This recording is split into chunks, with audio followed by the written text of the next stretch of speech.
도대체 사랑 없는 결혼은 축복일까요? 아니면 저주일까요? 이 지역의 결혼 선언은 주변 사람들의 삶을 한순간에 흔들어 놓았는데요. 가장 친한 친구인 박성재는 혼란과 분노에 휩싸였고, 지은호는 마음 깊숙한 곳에서 밀려오는 슬픔을 애써 감추려고 했습니다. 그리고 이 결혼을 밀어붙이는 정보아와 그녀의 아버지 정우영 회장, 이 두 사람은 이 결혼을 통해 얻을 수 있는 이익을 차분히 계산하고 있었던 겁니다.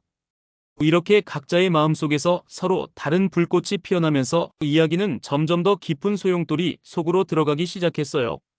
이 지역은 원래 비혼주의자였잖아요. 누구보다 자유롭게 살기를 바랐던 사람이었는데, 가족의 몰락과 알 수 없는 음모가 겹치면서 그의 가치관은 흔들리기 시작했답니다. 그는 스스로도 믿기 어려운 선택을 내렸습니다. 바로 정보아와의 결혼이었죠.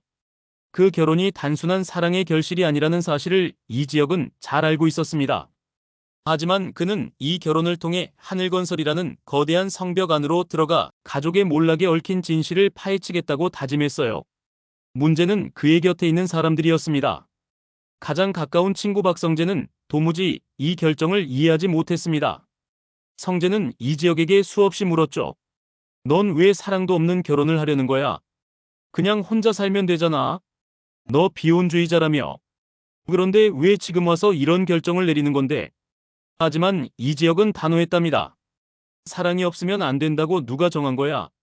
사랑이 없어도 결혼은 할 수 있는 거잖아. 성재는 더 이상 말이 통하지 않는다고 느꼈습니다. 사실 성재의 마음 한쪽에는 지은호를 향한 애틋한 감정이 있었잖아요. 그런데 지은호가 짝사랑하는 사람은 다름 아닌 이지혁이었고, 그 이지혁은 이제 사랑도 없는 결혼을 하겠다고 선언했으니 성재 입장에서는 감정이 폭발할 수밖에 없었습니다. 그는 술자리에서 이지혁에게 울분을 터뜨렸습니다. 넌 친구도 사랑도 다 버렸어. 지금 넌 내가 뭘 잃고 있는지도 모르는 거야. 이 말에 이지혁은 잠시 흔들렸지만 곧 표정을 굳혔습니다. 그는 성재가 절대로 자신을 이해할 수 없으리라는 걸 알고 있었던 겁니다.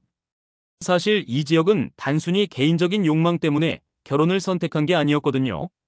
그의 마음 한편에는 가족을 지켜야 한다는 절박한 사명감이 있었습니다. 아버지 이상철, 어머니 김다정, 그리고 할머니 조옥래와 외할아버지 김장수까지 평생을 정직하게 살아온 가족들이 한순간에 고통 속으로 떨어졌잖아요. 이 몰락이 단순한 불운이 아니라 누군가의 계산된 음모였음을 직감한 순간 이지혁은 사랑 따위는 잠시 접어두고서라도 싸워야겠다고 마음먹은 거예요. 그런데 지은호의 마음은 너무 복잡했답니다.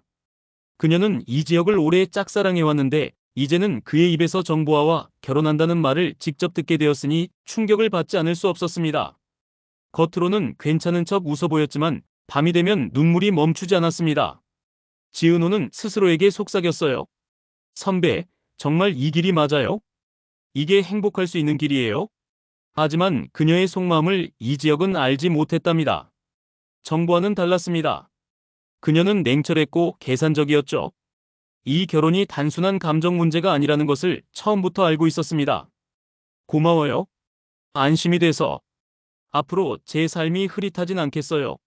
서로 원하는 게 있으니까 윈윈이잖아요. 그녀의 이 말은 결혼을 하나의 계약으로 바라보는 태도를 명확하게 보여주었습니다. 이지혁은 그 말에 속이 서늘해졌지만 자신 역시 같은 길을 선택했음을 인정하지 않을 수 없었어요. 정보아의 아버지 정우영 회장은 더욱 노골적이었습니다. 결혼이 꼭 사랑이어야 하나?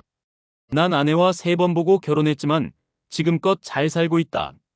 그의 말은 이지혁에게 압박으로 다가왔습니다. 정우영은 결혼 날짜까지 서두르자고 했습니다. 2주 후에 하세. 그게 제일 좋겠네. 고작 14일이라는 시간이 주어진 겁니다. 이지혁의 심장은 그 순간부터 쉴 새 없이 뛰기 시작했어요. 결혼이 다가올수록 이지혁의 마음은 점점 더 무거워졌습니다. 하지만 그는 뒤돌아설 수 없었습니다. 하늘건설에 들어가 진실을 파헤치고 가족의 명예를 되찾기 위해서라면 사랑을 버릴 수도 있다고 생각했거든요. 그 결심은 무모해 보였지만 동시에 누구보다도 절박했습니다. 이 상황을 가장 예리하게 눈치챈 사람은 의외로 성재였습니다. 그는 직감했습니다. 이지혁이 단순히 사랑 없는 결혼을 하려는 게 아니라 뭔가 더 큰 이유가 있다는 사실을 말이죠. 성재는 아버지 박진석의 회사 인맥을 총동원해 하늘건설의 자료를 파헤치기 시작했습니다.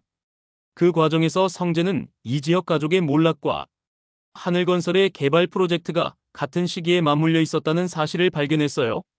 그는 혼잣말처럼 중얼거렸습니다. 역시 이건 단순한 결혼 문제가 아니야. 하늘건설, 너희가 뭔가 숨기고 있구나. 결혼식 날은 성대하게 치러졌습니다.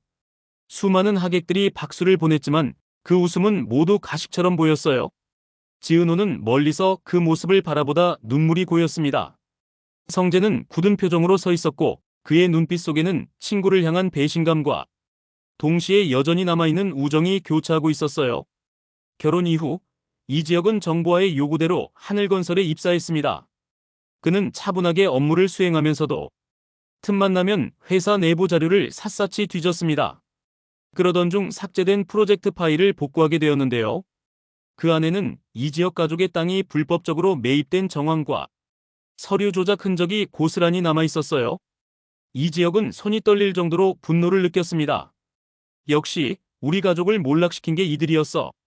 하지만 그 순간 이지혁은 더 큰 고민에 빠졌습니다. 그 배후에 정호영 회장만 있는 게 아니라 결혼 상대인 정보화까지 얽혀 있을 가능성을 직감했기 때문입니다. 복수를 위해 결혼을 택했지만 이제 그 복수가 자신의 아내까지 겨누게 될지도 모른다는 사실은 끔찍한 아이러니였죠. 한편 성재는 진실을 좇으며 점점 더 위험한 영역으로 발을 들이고 있었습니다. 그는 이지혁을 지키고 싶었지만 동시에 지은호를 향한 마음 때문에 혼란스러웠습니다. 세 사람의 관계는 이제 돌이킬 수 없는 삼각 갈등으로 치닫게 되었답니다. 그리고 마지막, 이지혁은 홀로 속삭였습니다. 사랑 없는 결혼으로 시작된 전쟁, 끝까지 갈 수밖에 없겠지. 하지만 이 싸움에서 누가 살아남을지는 아무도 모르는 거야. 과연 지혁은 정말로 사랑 없는 결혼을 선택할 것인지, 은호는 이 모든 상황을 어떻게 받아들일지, 그리고 가족들은 지혁의 결정을 어떻게 받아들일지 다음 주가 더욱 기다려집니다. 구독과 좋아요는 더 나은 콘텐츠 제작에 큰 힘이 됩니다. 토요일 저녁 8시 본방사수 잊지 마세요.